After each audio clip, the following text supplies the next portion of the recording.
Hi, a very warm welcome to Dusty Shelf, here today in Paris at Le Bourget airport. Well, welcome to the Museum of Air and Space, just outside Paris at Le Bourget, and I'm just going to start by showing you the facade of the building here. This is absolutely magnificent, the Art Deco styling on here, and right down the end there, just going to zoom in, the vintage hangar just on the side there, and we can see as I pan back round this way, just over the top of the building, just pan back, yeah, see the two tips of the rockets just as I pan back down the building, you can see the rockets just poking above there, and yeah, here to see two Concordes, I hope. So let's make our way inside.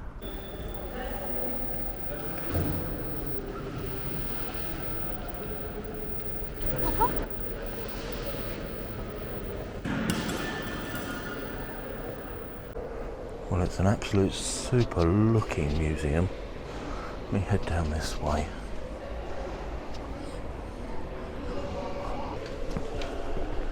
To start with some of the older aircraft.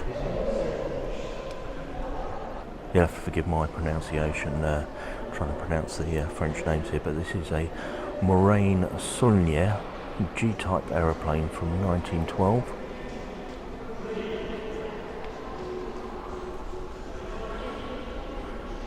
And the radial engine here from 1913. Oh, look at this here, 1906 rudder from a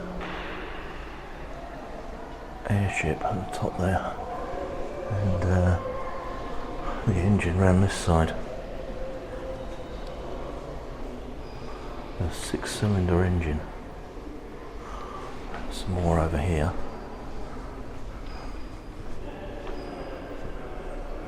Hopefully getting some of this in the shot. A lot of reflection in here. A big flywheel on the back here and the clutch.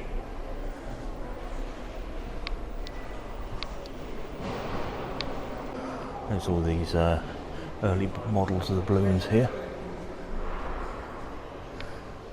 What's this over here? Basket from well, 1870, 1871.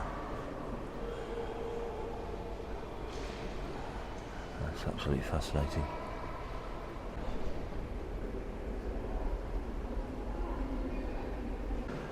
Got these two capsules here from 1870 that for altitude, so obviously pressure vessels of some type. This makes a little bit more sense now. So they're for scientific experiments.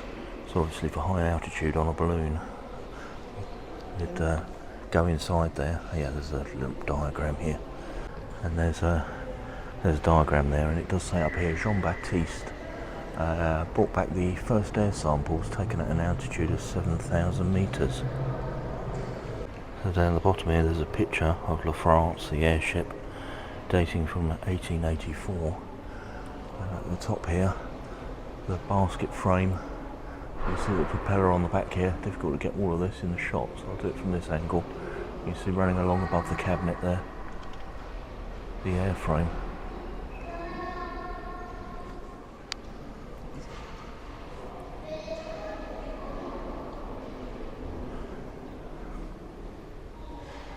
And just here, very well handily placed, is a model of the airship there, so you can see the basket underneath. A 1904 basket from a hot air balloon there, and another one here. Let me just make my way around and see what this one is. It's dated around 1872. You can see the basket here in the shape of a boat, and yeah, hence the terminology airship. Well, I just thought I'd show you this model here of the Decaplan. So 10 wings, as in Deca. Yeah, just goes to show those early years of flight. Not everything was successful. Wow, I'm fascinated by this. Anybody guess what this is? It's actually a hydrogen generator for the airships.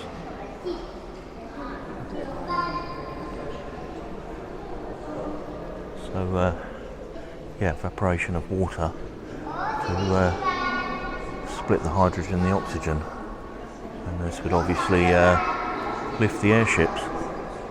I hope this is coming out, but there's a model of an airship here.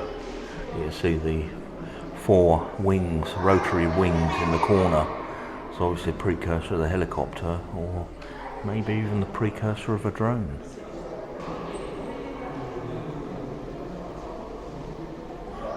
Liential from 1895. I do hope I'm pronouncing these right. It'd be such a shame if I'm getting them wrong. And there are aircraft above, but I wait to go and see those when I go up on the balcony.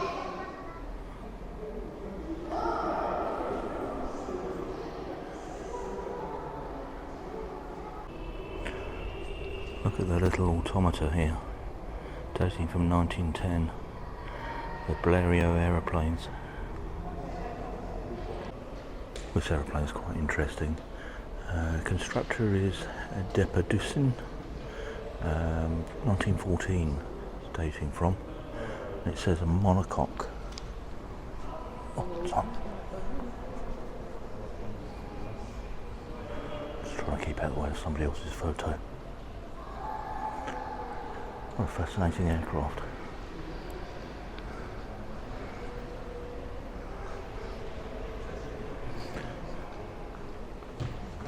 Now, I do regret not doing some more reading before visiting here. I do believe this is the old terminal here at the airport, but I'll have to read when I get home. Usually when I'm visiting places, I have a quick read before I go there, so I know what I'm kind of expecting, but this one was a little bit, well, kind of went past it and just pulled in, so don't really know a great deal about the museum, but what a fabulous building.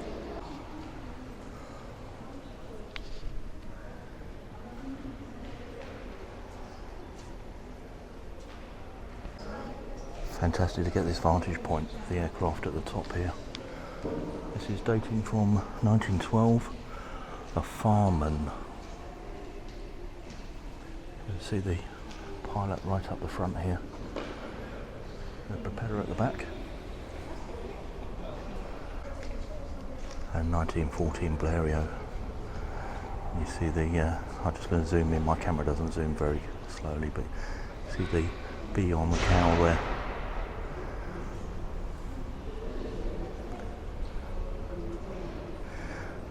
I love the shock absorbers on the landing gear. Almost like a, well, they are bungees by the look of it. Yeah. That's an interesting contraption. Look at the wings, the lower wings sort of skids underneath, all in aerofoil shape. All the control wires. Difficult to see where the pilot, well, I can see where the pilot would sit. Right in the middle there.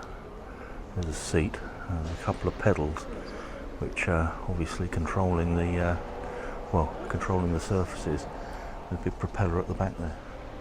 And I should have put 2 and 2 together. There's skids underneath. This is actually a hydrofoils, so it would take off from water. 1910, this one. Just looking at the constructor, is Henri Fabry. There's a little picture here of it taking off from the water.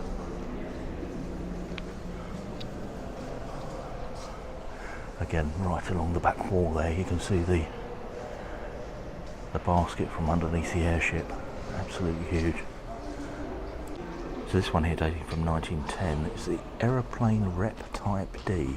This is constructor Robert, how do you pronounce that? Ensault Peltier. I really do hope I'm getting some of these pronunciations a little bit close.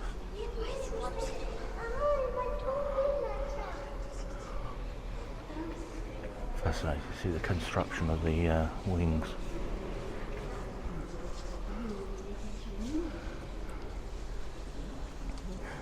And there's a bit here mentioning about the airship and the basket from underneath, and a little picture here in the foreground. That's absolutely fascinating, isn't it? Dating from 1906. There's a picture of it down here. It does actually state here that designed by Romanian pioneer Trojan Vuila. Based in the Paris region, this aeroplane was one of the first machines to leave the ground using its own driving force. And this one here, dating from 1908. I love the engine on there. 1920s plane here, and you can see the wooden propellers on the front there. They're beginning to take a sort of propeller-esque look, whereas if we go back to the previous aircraft, you can see on the front of there the sort of metal paddles, very much like the kind of thing you'd expect to see on a boat. This goes to show what 10 years difference in the aviation can make. Well, as I said before, I'm pretty sure this is the terminal for the airport back in the day, and indeed there is the control tower. Now this is an active airport and there are planes taking off in the far distance, but just here in the foreground these are exhibits from the museum, so looking forward to walking underneath the A380 there. And yeah, I can't see any of the larger aircraft, they're around the corner, but yeah, just thought I'd come out here and take a picture of the control tower. Oh wow, that's a better view. Got the A380 there, 747, and the two Ariane rockets from the European Space Agency. Yeah, looking forward to going and seeing those. And then again the back of the building here, and the control tower.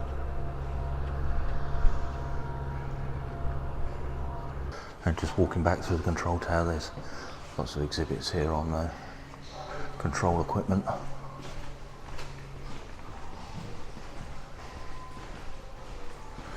The radar, some of the different types of navigation.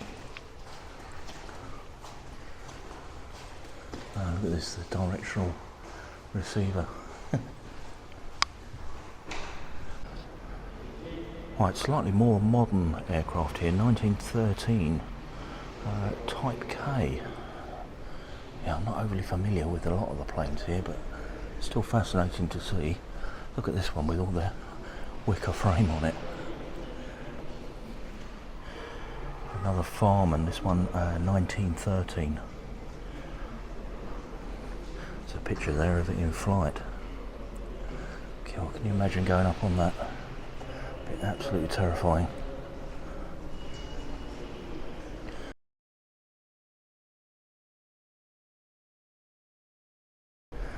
One of the Zeppelins, manufactured by Zeppelin.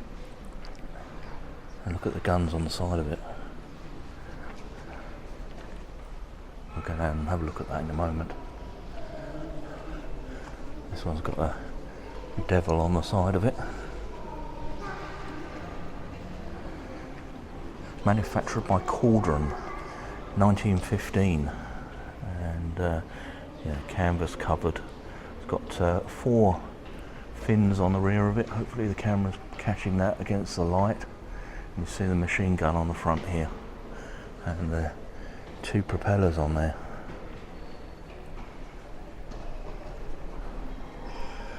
And now we're moving into what you would consider to be, you know, more recognisable and sort of conformist aircraft. This one down here, and then the 3 at the end there.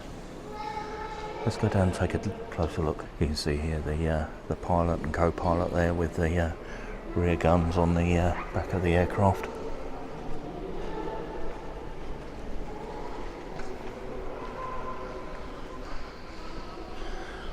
Again, what a fascinating building. Back to the Zeppelin now on the ground level.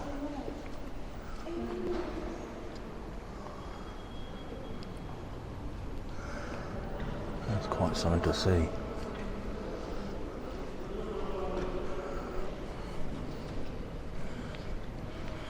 And there's a fragment there of the airframe in front of it.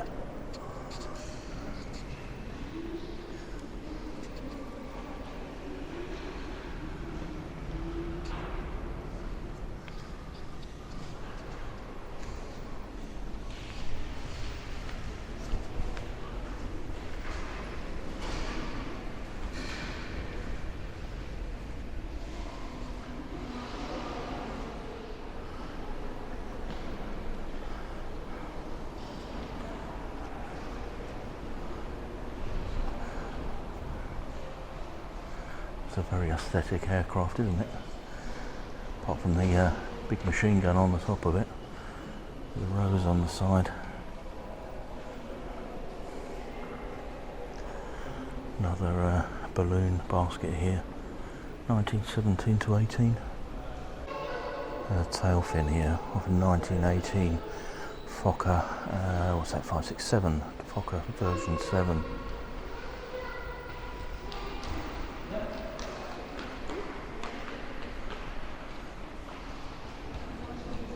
Just going to walk around because I want to know what that aircraft with the gun and the rose on it, what's that?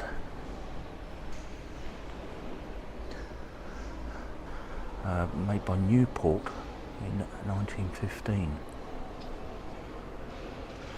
The Newport was the first agile fighter used in large numbers by the French army without firing through the propeller mechanism. So basically, yeah, it fires over the top of the propeller rather than actually through, rather than being timed with the propeller.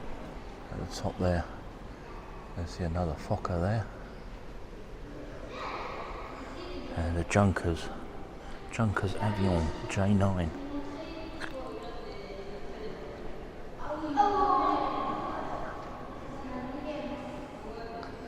Lovely, fascinating, isn't it, to see these sort of corrugated finishing on here.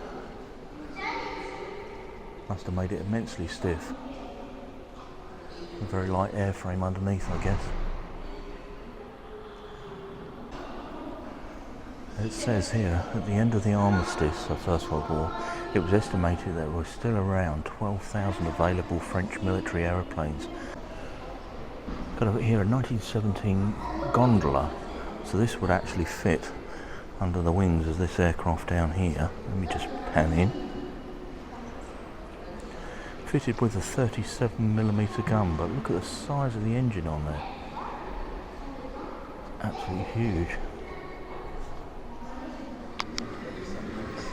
Cool. In order to catch up, the Americans developed powerful rockets capable of launching satellites with increasingly heavier payloads. A missile here in the centre. Look at the two capsules here.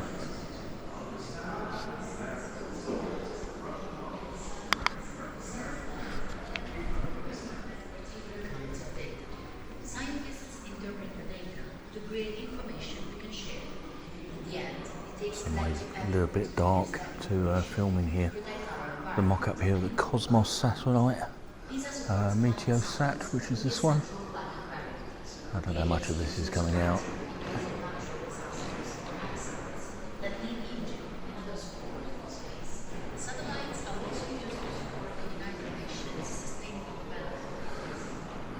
There's some information here on Ariane, which is outside. We'll have a look at that in a moment.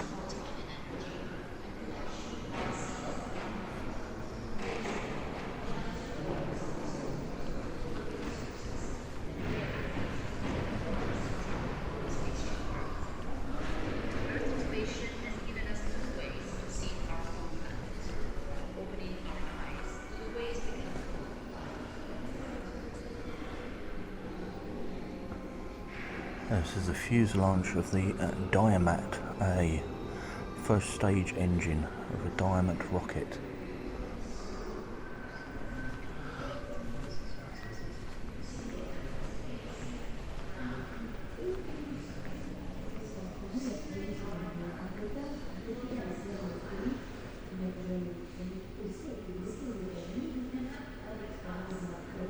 This is a SSBS, a land-to-layer ballistic strategic missile, which is the French deterrent.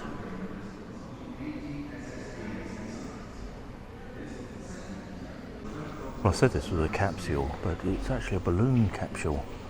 Atmospheric test, you can see here just in the picture. I assume this is the same.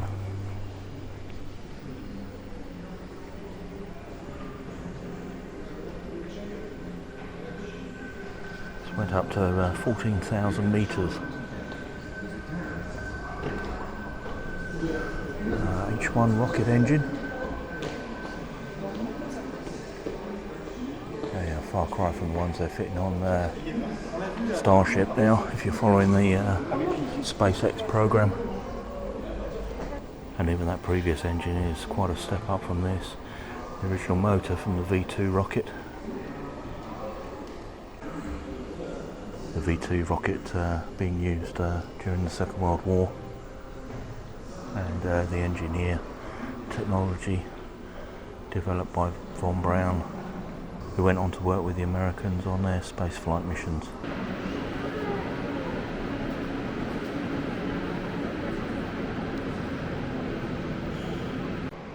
A Cauldron 635 Simoon.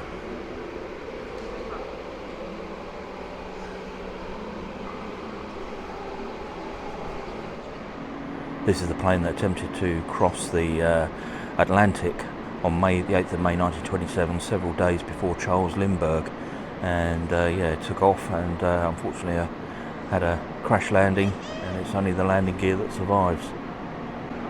You can see the model here of the plane, indeed the landing gear underneath.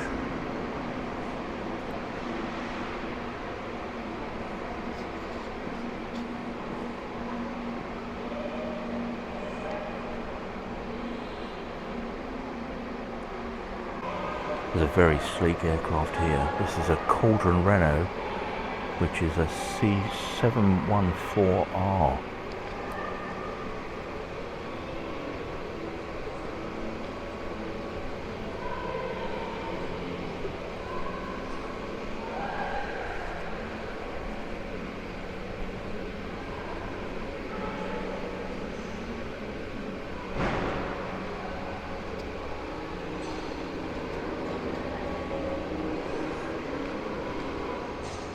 Look at this aircraft over the back here, with passengers inside. Passenger aircraft with the pilot just under the wing on the outside of the plane.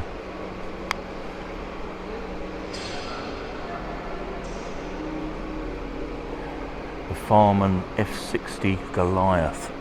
A picture of it down here. Let me just get the shot in. You see all the passengers sitting inside in comfort, and right at the top there, the pilot on the outside.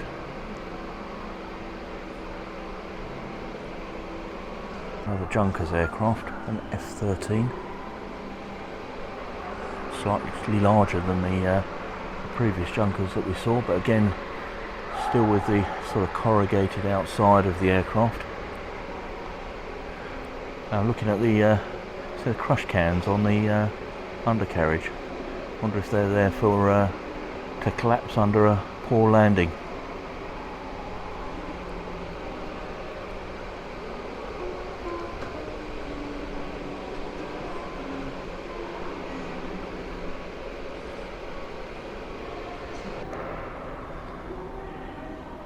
So it's the last in a series of aircraft built between the two world wars. This one was Marcel Dorit's aircraft, the company test pilot, company being, I think it's pronounced Dewartine, but again, I'm really sorry about my pronunciation. At least I'm trying. I am having a go, so yeah, I'm sure if you want to know more about these, you'll look them up anyway, but for the engine on that, that's test bled. This is the Renault 12 engine, which 1931. The aircraft this was taken from was also a competitor in the Schneider Trophy races, and yeah, if you've seen my video on the Science Museum in London, there's a whole section in there on the aircraft and the sort of precursor to the Spitfire made by Mitchell, which did indeed win the Schneider Trophy outright. Quite an interesting exhibition talking about flight. The Concordes there, and the Concorde at the top here. Helicopters and drones. Model of the SR-71 over that side. Colourway of a turbojet. How about this for an exhibit? So I'll just pan along. Hopefully that's coming out the motion that a bird takes for its flight. There's a model here of the Airbus concept, which is the blended wing project. Yeah, quite excited to see if that ever, well, corner phrase, takes off. Looks fascinating. Love to see something like that flying. Well, it's awfully hot in here, so I think we're going to make our way through to the next hangar. Got some fascinating aircraft in here.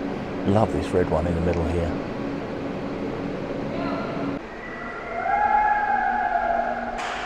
So I had to pop around and find out what the red aircraft was, and it's the Bourget 19TF Super Bidden.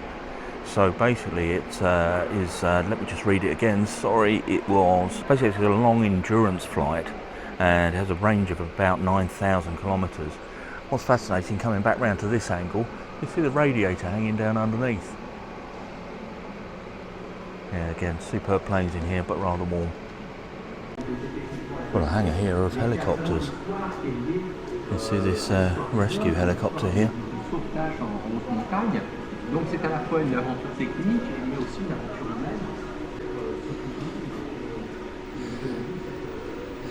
That's absolutely fascinating, not least because it's a fascinating bit of aviation, but also, I don't know if anybody remembers the Action Man helicopter.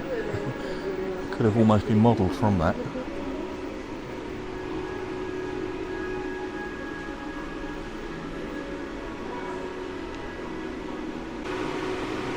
Cool, what an interesting machine.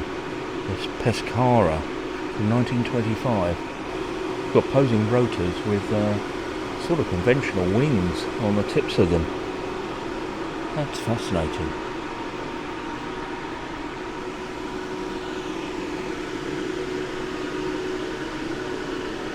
Another one here. This is the Renard helicopter. When does this date from? 1903. You can see the two propellers either side, and yeah, again, very much like paddles.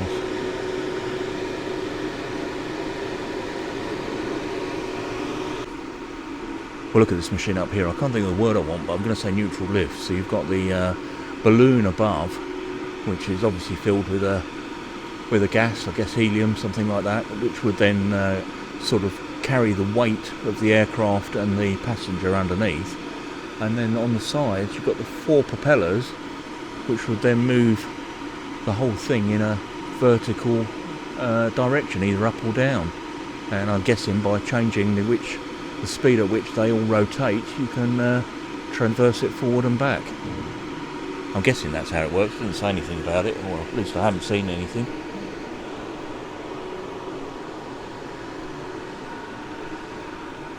They got some fascinating aircraft in here.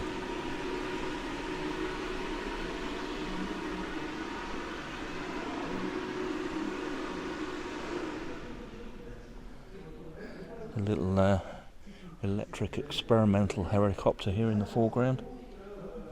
And this monster again.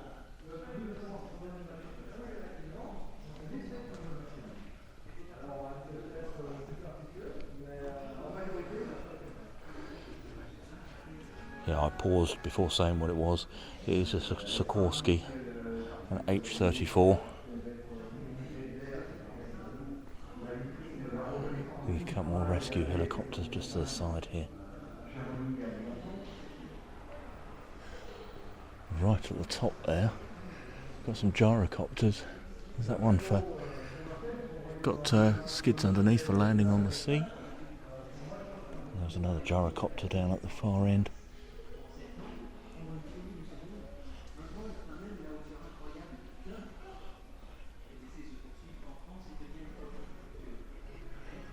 Yeah, just at the top there.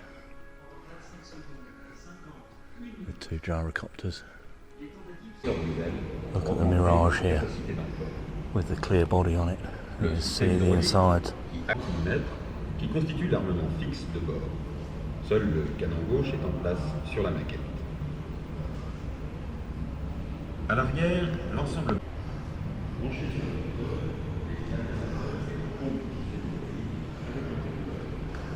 I'm generally surprised how many aircraft that they have in here.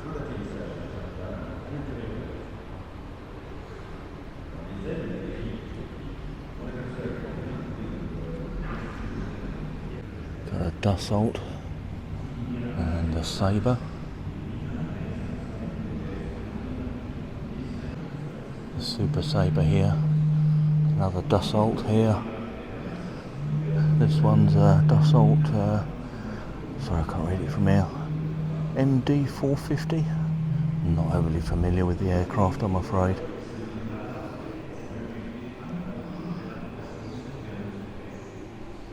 And a Mistral.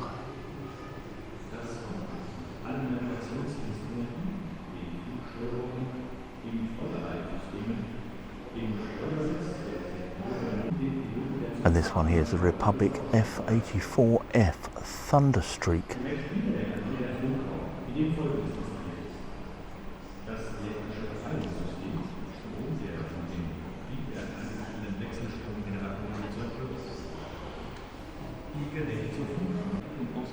Mirage 2000. Very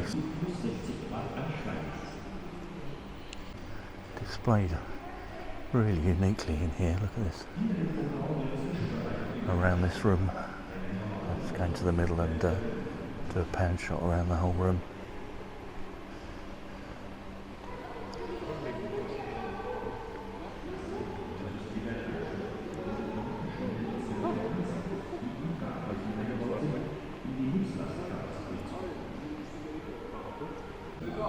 This huge helicopter here.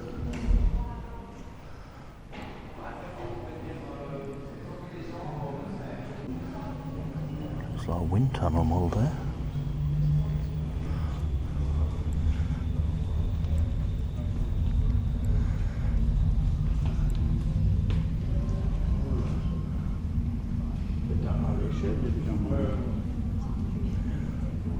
Actually an exhibit here of a wind tunnel. Doesn't seem to be operational today. We've got the aircraft in there.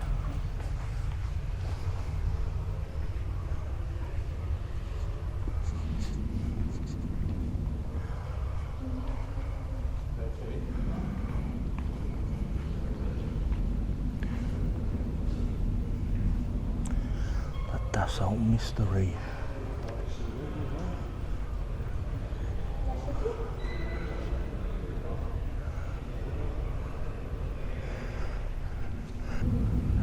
Dassault Mirage.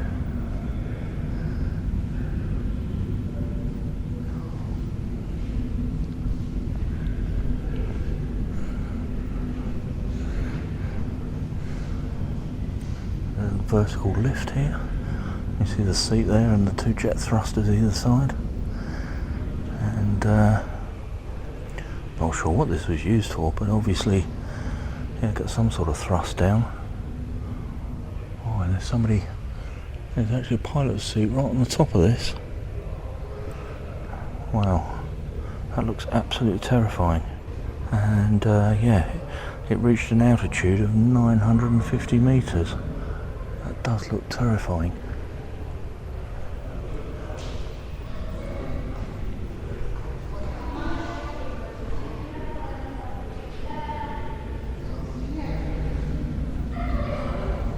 This is the Griffin above us.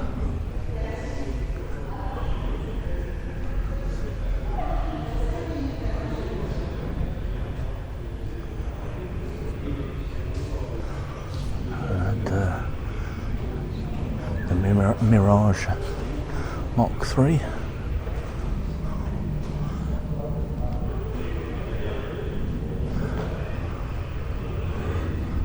Around to that huge helicopter. What's this plane here?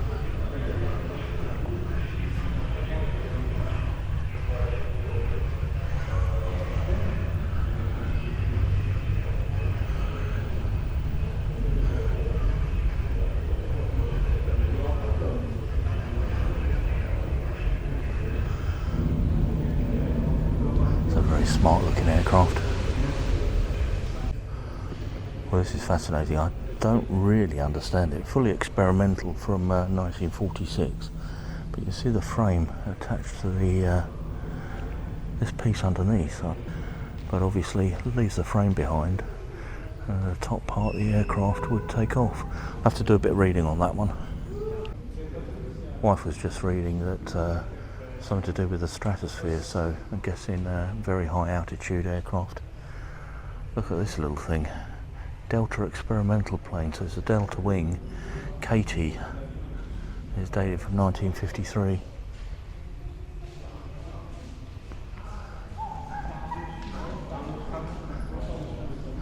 Well, the museum's been absolutely fascinating, but now going to head on to the bit that I really came here for.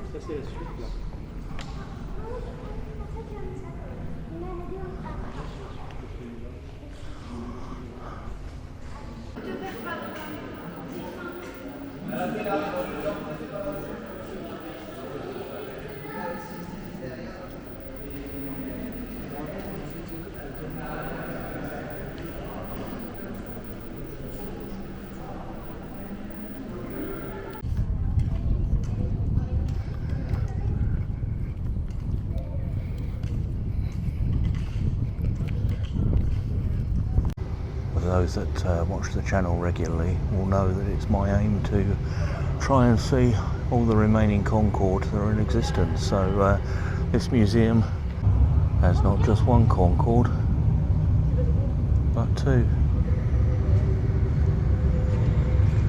So this first Concorde out here, this is one of the prototypes. This is 001. This is the first Concorde to fly. It also, I believe, is the one that had the viewports cut in the roof so that it could chase the eclipse back in the 1970s. So it chased the eclipse for, I think it was something like 70 odd minutes.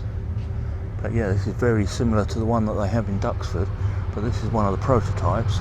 And the other aircraft that they have in here is one of the Air France fleet. Make our way along inside. There's not a great deal to see apart from the portals in the ceiling. 1973 that was, when it chased the eclipse.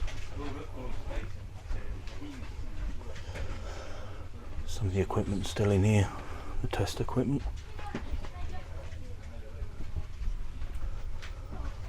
So I think this is, I will put it in the caption, I think this is my 9th Concorde that I've either been in or seen.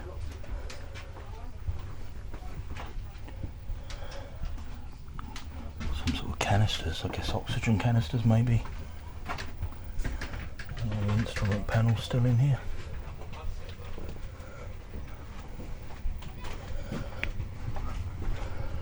And then down towards the cockpit.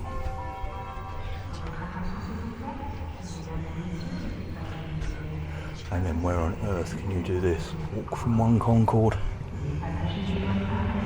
into another, and how about the viewpoint? That is just fantastic. Come back round this way. Out across the wing of the prototype. The nose of one of the Air France fleet. And just on the nose of the prototype there you can see the solar eclipse emblem on the side there, 1973. And this one, but Sierra Delta, was the last one in the Air France fleet. What's amazing is look how small the windows are on the side. Tiny little windows. You see with the prototype, there are little fins on the top. Now the shape of the prototype and some of the features on it are very slightly different to the production aircraft. I can't see any myself, but yeah, the wings, apparently the wings are a very slightly different shape. We're boarding Sierra Delta 213F BTSD. Again, into the cockpit just down there. Hopefully I'm not getting too much reflection.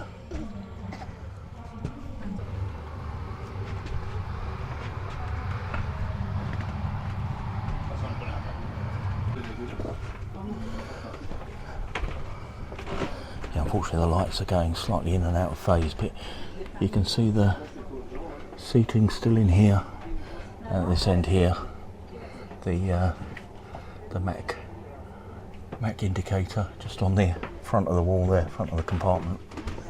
And make our way down. Again, it's got a very distinctive smell, all of the Concordes. Mesdames et messieurs, votre commande bord, à nouveau. Nous venons d'atteindre Mach 2 à 56 Emergency exits Nous allons maintenant and the rear cabin. progressivement vers 66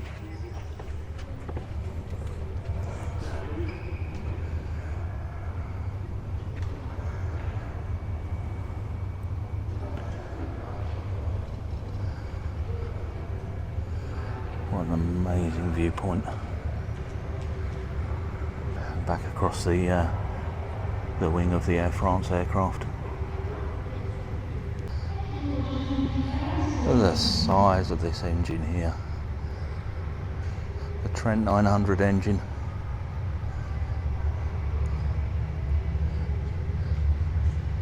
I mean, that's probably double the height of me, at least.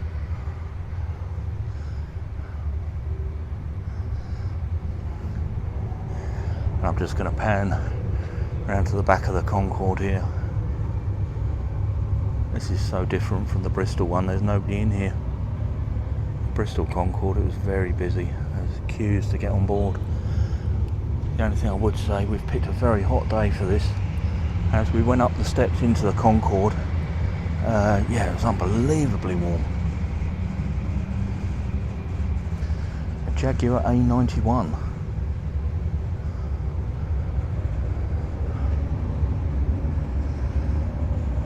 On the back of this side of the Concorde, you can see the reverse jet.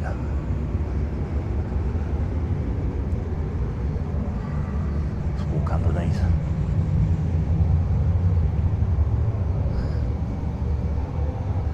As I say, it's my aim to visit all of the surviving Concordes.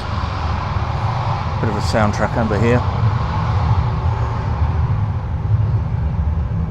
So this is the Air France Concorde that we're walking under at the moment.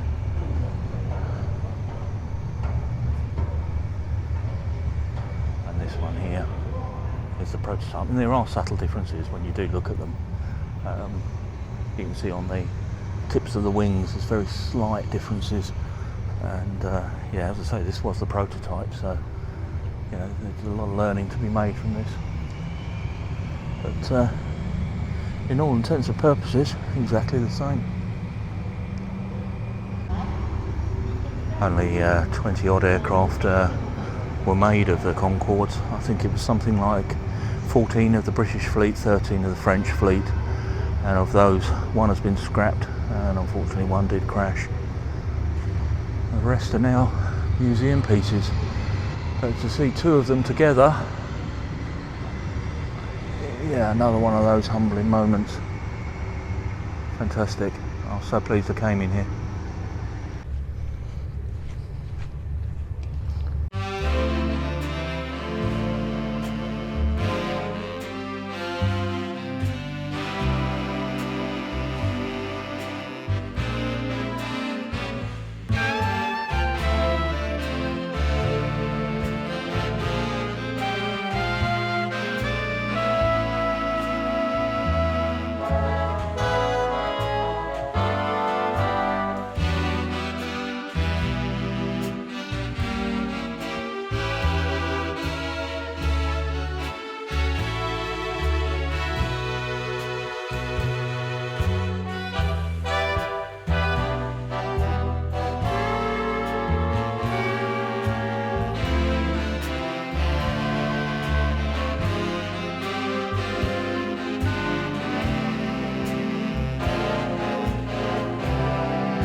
little soundtrack in here.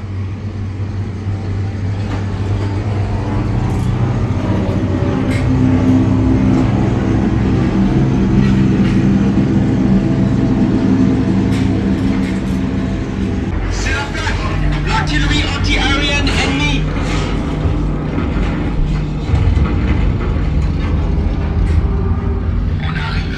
Sound in here is very, very effective.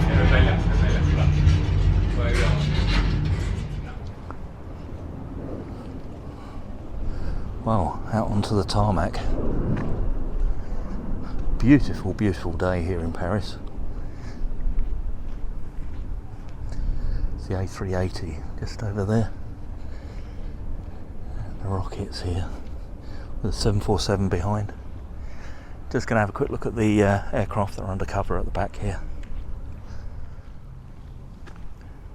Just going to take a walk along and look at the aircraft that's out here on the tarmac. This is the Cicata Epsilon. Over the back there, I need to read what this is, sorry I don't know what it is. Ah, the Tucano.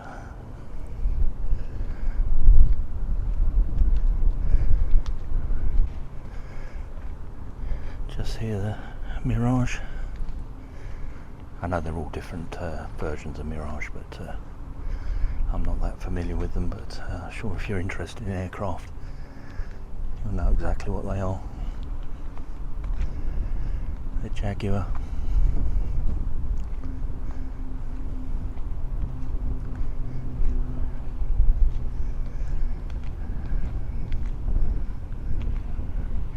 There's another Jaguar just here, out on the tarmac.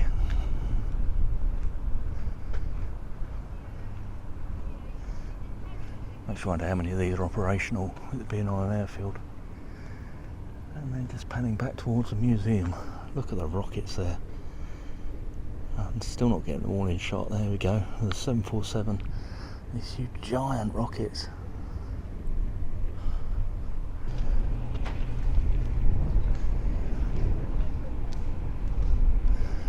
Super Mirage there.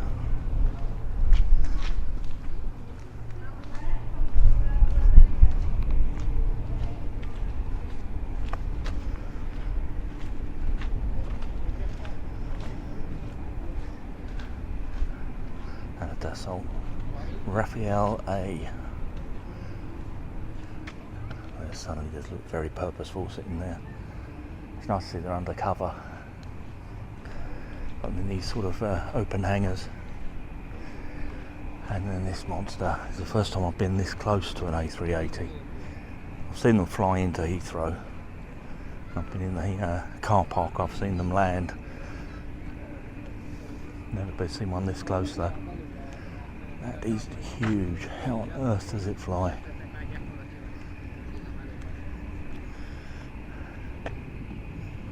Unbelievable the size of it. I honestly thought these were a thing of the past, but they seem to be making a comeback.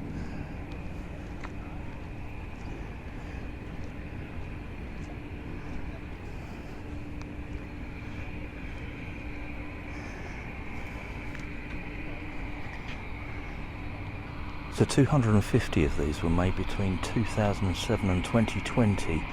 And this example that's in the museum is not a production aircraft, but one of the 4 prototypes. A couple of small jets moving around on the airfield just there. You can hear them starting the engines up. Just one more shot of the A380 here.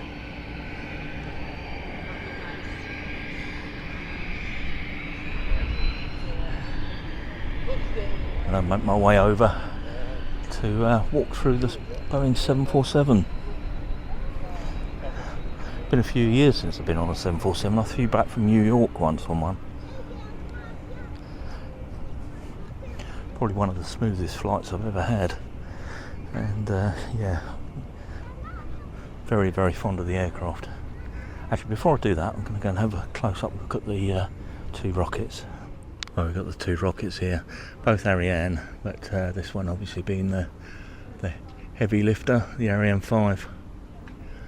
And Yeah, when you think this is tiny compared to Starship, I mean this is huge. Standing next to it, imagine the noise that makes. And then just here, look at this engine on the 747. One there, the other one here.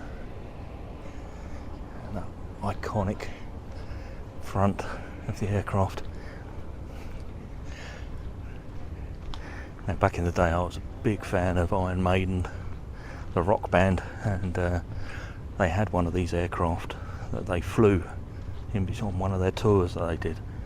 And when the aircraft was eventually scrapped, the company bought some parts of the fuselage and made luggage tags from it. And yeah, very collectible now.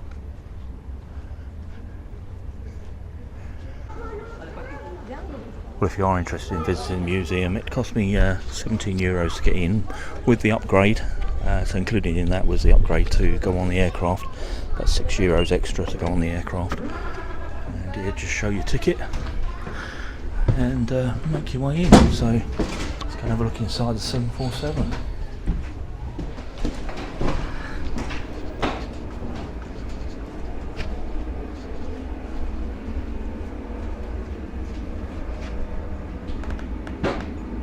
In the middle here, the furniture, the galley underneath. I don't know how much of that's coming out on the camera. It's huge inside, aren't they?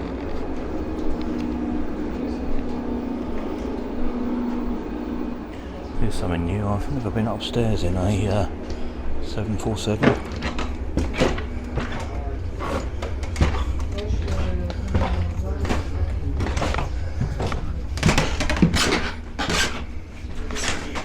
Lounge and bar area. Let's lift this above the glass.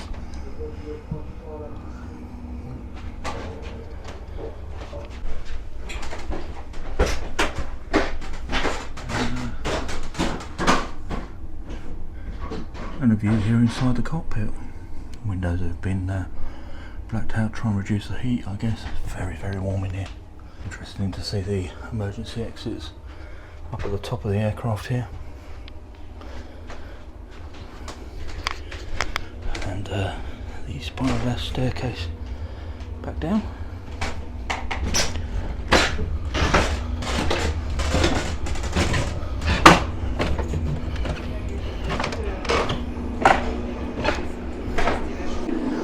Much cooler down here. The galley.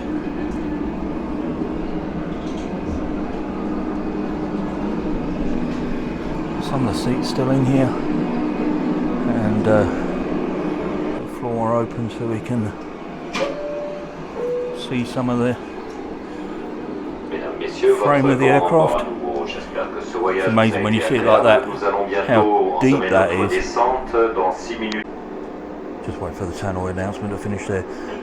Just got sounds in all the aircraft, it's really well done. Underneath here you can see down in the hold, the cargo hold, and you see the guys standing up in there. Just goes to show how much space is under the aircraft. This compared to Concorde. Concorde, I was brushing my head on the top of the ceiling, but this one, there's huge amounts of space, and this part of the cabin all stripped out, so you can see the airframe. That's fascinating. Look at all the rivets. Thousands and thousands of rivets.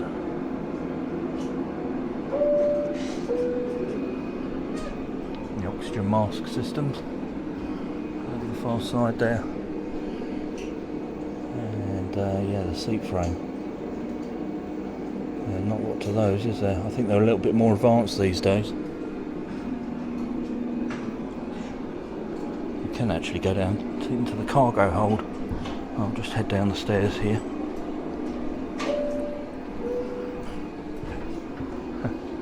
Put a small car, is that a Renault Twingo, loaded into the freight hold.